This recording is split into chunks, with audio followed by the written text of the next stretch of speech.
দুজনকেই শুভ সকাল, স্বাগত একাত্তরের খেলা যোগে। মাহমুদ আশরাফুল, শুরুতেই আপনার কাছ থেকে একটু শুনতে চাইবো হারমিত সিং লাস্ট ম্যাচ যার কারণে বাংলাদেশ আসলে হেরেছে, যার দুর্দান্ত পারফরমেন্স করেছে আসলে তিনি আসলে তার একটা ইন্টারভিউ দেখছিলাম, সেখানে তিনি বলেছেন যে ম্যাচ জয়ের যে জায়গাটা যেখানে আসলে তারা সুযোগটা পেয়ে গেছে, যে মুস্তাফিজুর রহমান টেকনিক্যাল একটা এরর করেছেন এবং সেটার ফায়দা তারা পুরোপুরি নিয়েছে এবং তারা খুব ভালোভাবেই জানতো বাংলাদেশের বিপক্ষে সুযোগ বারবার আসবে না, যে সুযোগটা আসবে সেটাকে গ্র্যাব করতে হবে এবং সেটা করেছে।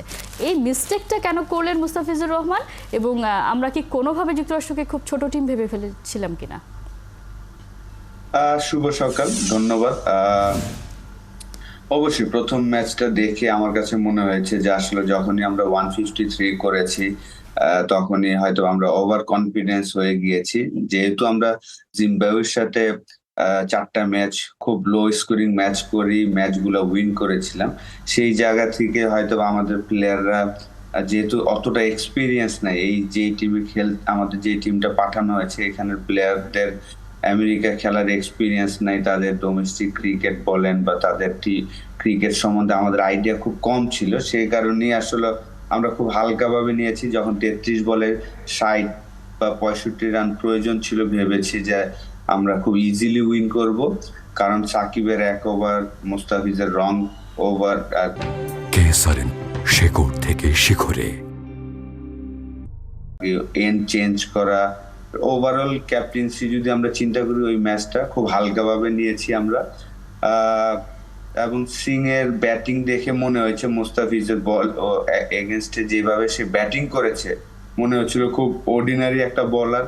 তাকে মনেই হচ্ছিল না যে আইপিএল এ 14টা উইকেট নিয়ে টপ উইকেট টেকারদের মধ্যে একজন ছিল। একদমই মনে হয়নি। স্লগে যেভাবে ব্যাটিং করেছে সিং, এবং কোরি অ্যান্ডারসন তো এক্সপিরিয়েন্স, জিম্বাবুয়ের হয়ে খেলেছিলেন। তো ডেফিনেটলি আমি আশা করব আজকের ম্যাচটা যেহেতু মাস্ট উইন গেম, যদি সিরিজে টিকে থাকতে হয় আমাদের প্লেয়াররা হয়তোবা আরেকটু সিরিয়াস খেলবেন।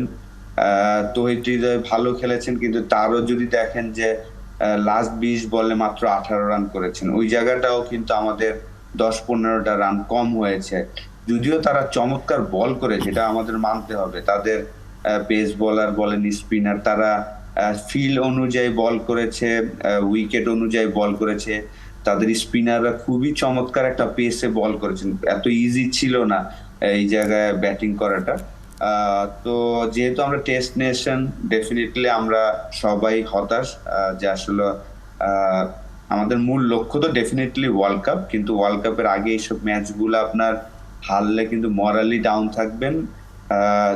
আমি আশা করবো আজকে আমাদের প্লেয়াররা ভালো মতন হোমওয়ার্ক করে আসবেন, যে প্রত্যেকটা প্লেয়ার, কারণ দেখেন কোরি অ্যান্ডারসন এবং সিং যে লেফট হ্যান্ডি ব্যাটসম্যান, এটা ক্যাপ্টেনের কিন্তু আগেই জানা উচিত ছিল। তাহলে কিন্তু আমরা শেখ মেহেদীকে একদম টানা 4 ওভার করিয়ে শেষ করাতাম না। তাকে আমরা হাতে 1-2টা ওভার রাখার প্ল্যান রাখা উচিত ছিল, যে না আমি তাকে দিয়ে হয়তো বা শেষে ইউজ করব। যেই কারণে আমি সবসময় মনে করেছিলাম যে মিরাজ টিমে থাকা খুব দরকার ছিল ওয়ার্ল্ড কাপের 17 জন স্কোয়াডে, কারণ অনেকগুলা টিমে কিন্তু লেফট হ্যান্ডি থাকলেই কি আমরা কি আসলে ইউজ করতে পারি কিনা? আপনি আসলে যেটা বলছিলেন যে আমরা তো আসলে হোমওয়ার্কটাই ঠিক মতো করে আসতে পারি না, যে কার জন্য আমরা কোন অস্ত্রটাকে রেডি করব সেটা আগে জানতে হবে, তারপর না অ্যাপ্লিকেশনের কথা আসে। মাহমুদ হাসান শামীম, আপনার কাছে আসতে যে আপনার সাথে বহুবার আসলে এই সিরিজ শুরু হওয়ার আগে কথা হচ্ছিল যে যুক্তরাষ্ট্রের টিমটাকে কোনোভাবেই হালকাভাবে নেয়ার কোনো সুযোগ নেই। সেখানে এক্সপিরিয়েন্স প্লেয়ার আছেন, তারা সারা বছর জুড়ে খেলছেন, মাইগ্রেন্ট প্লেয়ার আছেন, সব কিছু মিলে এখন এই দলগুলোর বিপক্ষে জিততে গেলে আসলে কি করতে হবে? মানে আমরা আসলে কি ভাবনা নিয়ে একটা সিরিজ শুরু করে ফেলি, নাকি আসলে নাম দেখি যে ইউএসএ তারা খেলেনি বা আন্তর্জাতিক ম্যাচ খুব একটা খেলে না, ওকে আমরা যাব জিতে যাব, এরকম কোনো ব্যাপার কিনা? না, আপনি দেখুন যে এই দলটা নিয়ে আমরা আসলে কি করব। আপনি যদি খেয়াল করেন, আমি দেখেছি যে অফ ফর্মের প্লেয়ারদেরকে নিয়ে বিশ্বকাপে কোনো দল যায় না, সেটা ফুটবলও যায় না, সেটা ক্রিকেটেও যায় না। তিনি যতই অভিজ্ঞ হন, যতই থাকেন, ধারাবাহিকভাবে যিনি অফ ফর্মে আছেন তাকে নিয়ে যায় না। ব্যতিক্রম আছে 2010 সালে মাহেলা জয়াবর্ধনে প্রায় 2 বছর ধরে রান পাচ্ছিলেন না, তাকে নিয়ে গেছে, কিন্তু তার খেলার মধ্যে ওই ইয়েটা ছিল যে তিনি ভালো করবেন। সে একটা ইয়ে ছিল, এবং তিনি বিশ্বকাপে গিয়ে একটি সেঞ্চুরি করেছেন, দুটো হাফ 50 করেছেন, শ্রীলঙ্কা সেমিফাইনালে খেলেছে। তারপর জস বাটলার কে নিয়ে গেছে এরকম 2016-তে, তখন জস বাটলার আগের 12টা ম্যাচে মাত্র 6টা ম্যাচে সিঙ্গেল ডিজিটে রান করেছেন, কিন্তু তার ব্যাটিং এর মধ্যে সেই অ্যাপ্রোচটা ছিল। বাংলাদেশ দলে মূল 6 জন প্লেয়ারের মধ্যে 5 জন প্লেয়ার অফ ফর্মে, এই ধরনের একটা টিম নিয়ে, এই ধরনের প্লেয়ারদের নিয়ে যখন টিম করা হয় তখন এটা মাঠে কি করবে সেটা মাসুম ভাবা শামীম, দরকার। আপনাকে যেমন যদি ধরেন, একটু থামাই, বলছিলেন যে টপ অর্ডারের ব্যাটাররা সব অফ ফর্মে, তাদেরকে বাদ দিয়ে আসলে তাহলে কাদেরকে নেবে? আছে হাতে কোনো অপশন আছে? না, আমরা তো শুনেন, আমরা যেটা হচ্ছে যে আমরা প্রথমেই ধরে নেই যে এই প্লেয়ার নামের প্লেয়ারদের মধ্যে নিয়েই আমাদের টিম করতে হবে, ফলে আমাদের বাইরের জিনিসটা ইয়ে হয়ে যায়, আমরা আর দেখতে পাই না। আমরা শুরু থেকেই তো টিমটাকে এইভাবেই করেছি। আপনি দেখেন লিটনকে আমরা ক্যারি করছি, হ্যাঁ করবোই, অধিনায়ক বলছেন যে আমরা লিটনকে নিবই। লিটন তো 2 রানের মাথায় উইকেট করেছেন, যে ক্যাচটা ফেলেছে উইকেট কিপার অন্য কোনো দলে ক্যাচ মানে উইকেট কিপার এটা ফেলবে না। আপনি দেখেন শান্ত 12 না 13টা বল খেলছেন, তার মধ্যে 6টা বলে বিট হয়েছে। হ্যাঁ, এবং আপনি যদি বলেন যে এই টিমটা আমরা আরো সাবধানে খেলতে হবে, আরো ভালো খেলতে হবে, আপনি ক্যাপ্টেন্সি দেখেন, সাকিবের বল রয়ে গেছে, মাহিদিকে 4বার টানা ইয়ে করা হচ্ছে। আপনি দেখেছি আমরা যে সানরাইজার্স কিভাবে মুস্তাফিজকে ব্যবহার করেছে, এখানে বাতাসের এগেনস্টে মুস্তাফিজ বল করে যেখানে একেবারে 2টি উইকেট নিয়েছে, পরে তাকে আমরা নিয়েছি বাতাসের দিক থেকে বল করতে। এবং হারমিত সিং অনেক জুনিয়র প্লেয়ার, সে পর্যন্ত এই জিনিসটা বুঝতে পেরেছে যে যেহেতু বাতাসে ফরে নিয়ে গেছেন মুস্তাফিজকে, তাহলে ওখানে চড়া হতে হবে, এবং সে কিন্তু চড়া হচ্ছে। আপনি দেখেন এই বাংলাদেশকে এই বিশ্বকাপে আশরাফুল আছে, আশরাফুল নিশ্চয়ই মনে আছে 2007 সালে বাংলাদেশ যখন প্রথম বিশ্বকাপে খেলতে যায়, তখন ওয়েস্ট ইন্ডিজ 165 রান করেছিল, বাংলাদেশের 4 ওভারে 28 রানে 2 উইকেট পড়ে গেছে, তখন কিন্তু আশরাফুল এসেছিল খেলতে, এবং আশরাফুল তখন 27 বলে 61 রানে একটা ইনিংস খেলেছিল, 4-6 মেরে সে কিন্তু খেলা নিয়ে এসেছিল। বাংলাদেশ তখন 12 বল থাকতে 6 উইকেটে জিতেছিল। তো আপনি এই যে আজকে আমরা যে প্রথম ম্যাচটা দেখলাম, সেই ম্যাচে কি আমরা কি দেখেছি যে কোনো প্লেয়ার ফিরে আসার মতো খেলছেন? ধারাবাহিকভাবে ভালো করছেন তৌহিদ হৃদয় এবং মাহমুদুল্লাহ, তারা ফর্মে আছেন এবং তারা সেই ফর্মটা এখানে টেনে নিচ্ছেন। আর বাকিরা যারা অফ ফর্মে আছেন তারা অফ ফর্মটা এখানে টেনে নিচ্ছেন। আমি বলি এখানে একদম ভেরি পুয়ার ক্যাপ্টেন্সি ছিল এই টিমে, এবং আমাদের প্লেয়ারদের খুব মানে আমি কি বলবো যে খুব বাজে মানসিকতা ছিল মাঠে, তাদের বডি ল্যাঙ্গুয়েজ নিয়েও মানুষ কথা বলেছে। হারমিত সিং কি বলেছেন, তার মতো প্লেয়ার, যুক্তরাষ্ট্রের মতো প্লেয়ার বলছে বাংলাদেশ কাগজে বাদ, এর চেয়ে অপমানজনক আর কি হতে পারে। এবং সে বলেছে যে তারা 4 ওভারে 50 রান নিতে পারবে, সেই অভিজ্ঞতা, সেই মনোবল তাদের ছিল। এবং মুস্তাফিজের বল যখন আগে শেষ হয়ে যাচ্ছে, তখন তারা ভেবেছে যে লাস্ট ওভারে তারা 20 ওভার নিয়ে রান মানে ম্যাচ জিতাবে। তো এই ধরনের যে মানসিকতা তাদের যেটা আছে, আমাদের তো সেটা নাই। আমরা একটা কি বলবো, একেবারেই ডিফেন্সিভ না, আমরা মোরালি এই টিমটা একেবারেই মানে খুব খারাপ অবস্থায় আছে। এবং সেটা আমি জানি না যে কতটুকু করবে। আপনার সঙ্গে কথা বলার সময় সিরিজ শুরুর আগে, প্রথম ম্যাচের আগে আমরা বলেছিলাম, সরাসরি বলতে পারিনি যে যুক্তরাষ্ট্রের সঙ্গে বাংলাদেশ হয়তো নাও জিততে পারে, বলেছিলাম যে এটা কঠিন ম্যাচ হবে। এবং তাদের যে অ্যাটিটিউড, ইয়ে বলেছে, হারমিত সিং বলেছে আমরা ধীরে উইকেটে খেলে এই উইকেটে খেলতে অভ্যস্ত, বাংলাদেশে হয়তো এটাতে মানিয়ে নিতে পারেনি। বাংলাদেশ কি ফার্স্ট উইকেট বাংলাদেশ কি ফার্স্ট উইকেটে খেলে? বাংলাদেশ কি ধীরে উইকেটে খেলে না? এবং এখানে যে বাতাসের কাজ আপনি দেখেন, যেখানে আমরা খেলবে আর্নস ভেলে, এই কানাডা এবং এর সঙ্গে নেদারল্যান্ডসের সঙ্গে, সেখানেও কিন্তু এই জিনিসগুলো থাকবে। সেখানে সমুদ্রের দিকে একটা অংশ খালি, সেখানে বাতাসের একটা প্রভাব থাকে বোলিংয়ে, ব্যাটিংয়ে, এবং সেখানে ফ্ল্যাশিং শাওয়ার হয়, হঠাৎ করে বৃষ্টি আসে চলে যায়। ম্যাচের পরিস্থিতি অনুযায়ী ক্যাপ্টেনকে সেখানে কিন্তু নানান ধরনের ভূমিকা নিতে হবে।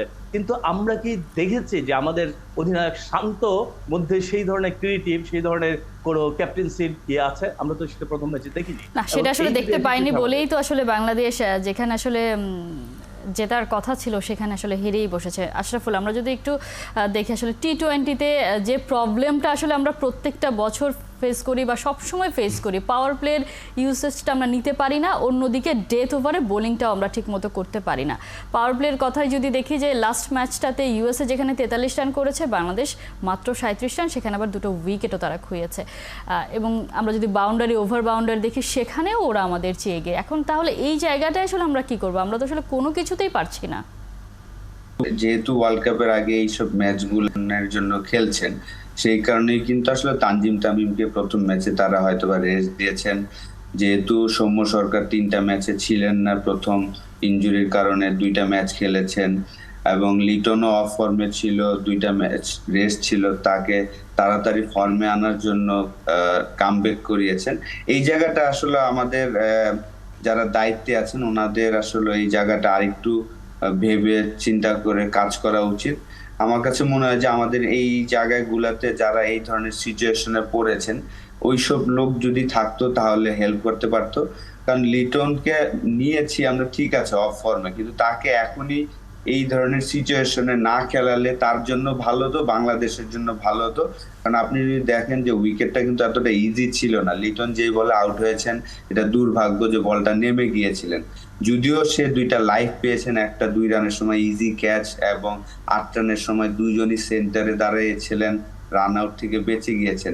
তো এই ধরনের সিচুয়েশনে আমার কাছে মনে হয় যে লিটনকে আমি কিন্তু যখন তারা নিয়েছেন সিলেক্টররা, আমি কিন্তু তখন বলছিলাম যে ডেফিনেটলি সে থার্ড ওপেনার হিসাবে থাকবে টিমে, কিন্তু প্রথম 3টা ম্যাচে তাকে না খেলিয়ে আমরা যদি ইন্ডিয়ার সাথে প্র্যাকটিস ম্যাচে তাকে সুযোগটা দিতাম, আমি শিওর যে ও হয়তো ভালো মতন কামব্যাক করতে পারতো। কারণ আপনি যখন অফ ফর্মে থাকবেন আপনাকে কিন্তু একটু রেস্ট দরকার আছে, বাইরে থেকে খেলাটা দেখবে, অন্য অন্য প্লেয়ারের পারফরমেন্সটা দেখবে, তারপরে সে হয়তোবা কামব্যাক করবে। কিন্তু আমাদের ম্যানেজমেন্ট এত তাড়াহুড়া করে ফেলেছেন, এক তো শান্ত অফ ফর্মে আছেন, পুরা বিপিএল এ ভালো খেলতে পারেনি, শ্রীলঙ্কার সাথে যদিও একটা 50 করেছেন যে ম্যাচটা আমরা উইন করেছিলাম। তারপর আমি বলবো যে টি20তে যেই ধরনের ভাবে খেলা উচিত টপ অর্ডারের ব্যাটসম্যানের, সেইভাবে তো আসলে ওরও দোষ দিব না। ও তো যখন থেকে বাংলাদেশ টিমে খেলছেন টি20তে কিন্তু কখনোই ওই ধরনের স্ট্রাইক রেটে খেলেনি, ওই 110 স্ট্রাইক রেটই সবসময় খেলে এসেছেন। তারপরও যেহেতু আমাদের এখানে রান করলে আমরা সবকিছু সেভ করে দেই, একটা ফরম্যাটে রান করলে আমরা বাকি 3টা ফরম্যাটেও বিবেচনা করে ফেলি, বাকি 2টা ফরম্যাটে বিবেচনা করে ফেলি। আপনি দেখেন লিটনকে নিয়ে আমরা এত কথা কেন বলছি, কারণ সে রিসেন্টলি টেস্ট সিরিজ গুলাতে রান করতে পারেনি বা ওয়ানডে তো রান করতে পারেনি। আগে কি হতো যে একটা সিরিজে ভালো খেলতেন, অন্য 2টা ফরম্যাটে ভালো না করলে আমরা বলতাম না সে ভালো ফর্মে আছে, কিন্তু এখন রিসেন্টলি সে 3টা ফরম্যাটেই ভালো করছে না, সেই কারণেই আমরা এত সমালোচনা করছি।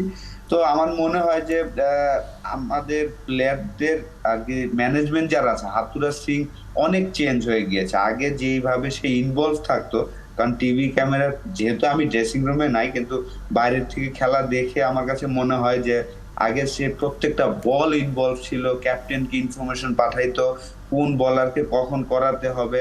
মাশরাফি বেস্ট ক্যাপ্টেন হওয়ার পিছনে কিন্তু তার একটা বড় অবদান ছিল ওই সময়টা। তো হাতুড়া সিং এখন নিশ্চয়ই হয়তো সেই চেঞ্জ ইনপুটটা হয়ে তো যেতে আসলে ক্যাপ্টেনকে দিতে হবে, সেটা তো আমরা সবসময় দেখতে পাই। অন্যান্য দলের ডাগ আউটে যখন ক্যাপ্টেন বসে থাকে তাকে সারাক্ষণই আসলে হিসেব করতে দেখা যায়, এবং সেই ইনফরমেশনটা হাইড্রেশন ব্রেকের সময় পাঠিয়ে দেওয়া হয়, এক্সিকিউট হয়। আমরা তো এগুলো আসলে দেখতেই পাই, কমন সিনারিও আপনি যেটা বলছেন আসলে। আর কি আমি যেহেতু আসলে টিমের সাথে কিন্তু নাই, তারপরে আমি যতটুকু শুনেছি যে আমাদের প্লেয়ারদের কাছ থেকে, যে প্রথম ট্রামে যখন হাতুড়া সিং এসেছেন, ক্যাপ্টেনকে পুরা 20টা ওভার সে লিখে দিতেন যে কোন ওভার কে করবে, এভরি ওভার সে বলে দিতেন যে কে করবে। কিন্তু এইবার হাতুড়া সিং আসার পর থেকে আমি যতটুকু ফলো করছি, মাঠ থেকে বলেন টিভি থেকে বলেন, সে কিন্তু ক্যাপ্টেনকে পুরা ফ্রিডম দিয়েছেন যে না তুমি তোমার মতন ইউজ করো, চালাও। এই কারণে কিন্তু আমি কিছুদিন আগে বলেছিলাম যে আসলে হাতুড়া সিং এর সাথে শান্ত হয়তো বেস্ট ক্যাপ্টেন হতে পারে বাংলাদেশের, কিন্তু সেই জায়গাটায় যদি আপনি কোনো ইনপুট না দেন তাহলে বেস্ট ক্যাপ্টেন হওয়া যাবে না। হাতুড়া সিং কিন্তু ভালো কোচ, সে কিন্তু খুব আগের টার্মে দেখেছিলাম যে এভরি বল এভরি ওভার সে ইনপুট দিতেন। এবার কিন্তু খুব দেখা যাচ্ছে আপনি আসলে যে জায়গাটা বললেন যে ফ্রিডম দিতে গিয়েই আসলে হচ্ছে এই জায়গাটা একটা ভ্যাকুয়াম ক্রিয়েট হয়ে গেছে। খুব ছোট্ট করেই জানতে চাইবো মাহমুদ হাসান শামীম আপনার কাছ থেকে, এই ম্যাচে জিততে গেলে আসলে সব অফ ফর্ম, কিছু বলার নেই আসলে, যদি সবাই একসাথে ফর্মে ফিরে যায় তাহলে হয়তো কিছু একটা করা সম্ভব। তারপরেও কতটা আসলে আশাবাদী যে এই ম্যাচে বাংলাদেশ ভালো করবে? আমরা তো অবশ্যই আশা করব যে বাংলাদেশ ফিরবে ম্যাচে, তবে এতগুলো অফ ফর্মের প্লেয়ার এই বিশ্বকাপের মতো টুর্নামেন্টের আগে বা বিশ্বকাপের মধ্যে ফিরে আসবে, এটা কিন্তু মানে একদম রেয়ার ঘটনা। অলৌকিক কিছু ঘটতেও পারে বাংলাদেশ টিমে, আমরা জানি না, কিন্তু বাংলাদেশ ভুল পথে চলছে। আমি প্রথমে যে হাতুড়ি সিং এর কথা বললেন, আমি একটা জিনিস নোটিশ করতে চাই। দেখুন, তামিম, ছোট তামিম সিরিজটা, জিম্বাবুয়ের সাথে সিরিজটা ভালো খেলেছেন, 2টা 50 করেছেন, তিনি কিন্তু একটা ফর্মে আছেন। তাকে বসিয়ে দিয়ে সেখানে প্রথম ম্যাচে লিটন এবং সৌম্যকে দেওয়া হচ্ছে। এতে যে লিটন যে ইনিংসটা খেললো তার কিন্তু মনোবলটা আরো ভেঙে গেছে। আমি মনে করি না যে এরপর লিটন আর ফিরতে পারবেন। 2 নম্বর, এই যে তামিমকে বসিয়ে দেওয়া হলো, তামিম যে একটা ফর্মে ছিল, যে স্পিডে ছিল, সেটা তো তারই হলো। যে ওই ম্যাচে যদি তামিম এবং লিটন এবং সৌম্য ভালো করতো, তাহলে কি তামিমকে পরে ম্যাচে নেওয়া হতো না? তাহলে ওই ছেলেটা যেভাবে সে প্রস্তুতি নিচ্ছিল, সেখানে কিন্তু তার একটা বাধা হলো, এবং আমি মনে করি যে এটা তার ফর্মেও একটা ঝামেলা সৃষ্টি করবে, এবং এটা করা উচিত হয়নি। শামীম, এমনও হতে পারে আসলে তামিম তো বিশ্বকাপে ওপেন করবেনই, সেই কারণে আসলে লিটনকে একটু বাড়তি সুযোগ দেয়া, তিনি যেন আসলে নিজেকে একটু ঝালাই করে নেওয়ার সুযোগ পান, সেই কারণেও হতে পারে টিম ম্যানেজমেন্টের এমন পরিকল্পনা। কারণ তামিম এবং লিটন যদি ভালো করতো, তাহলে কি তামিমকে রাখা হতো পরে? এই ম্যাচে আসলে তামিমের খেলারও খুব বেশি প্রয়োজন হয়তো নেই। বিশ্বকাপে তো তাকে আমরা ডেফিনেটলি দেখছি, কারণ তিনি আসলে যে ফর্মটা ক্যারি করছেন। দেখা যাক আসলে আজকে আমাদের প্রত্যেকের প্রত্যাশা বাংলাদেশ আসলে সিরিজটা বাঁচাক যুক্তরাষ্ট্রের বিপক্ষে। মোহাম্মদ আশরাফুল এবং শামীম দুজনকে অসংখ্য ধন্যবাদ এতক্ষণ আমাদেরকে সময় দেওয়ার জন্য। দর্শক, আমরা কথা বলছিলাম বাংলাদেশ যুক্তরাষ্ট্র টি20 সিরিজ নিয়ে। আমাদের সাথে আলোচনা এতক্ষণ যুক্ত ছিলেন বাংলাদেশ ক্রিকেট দলের সাবেক অধিনায়ক মোহাম্মদ আশরাফুল এবং ক্রীড়া বিশ্লেষক মাহমুদুল হাসান শামীম।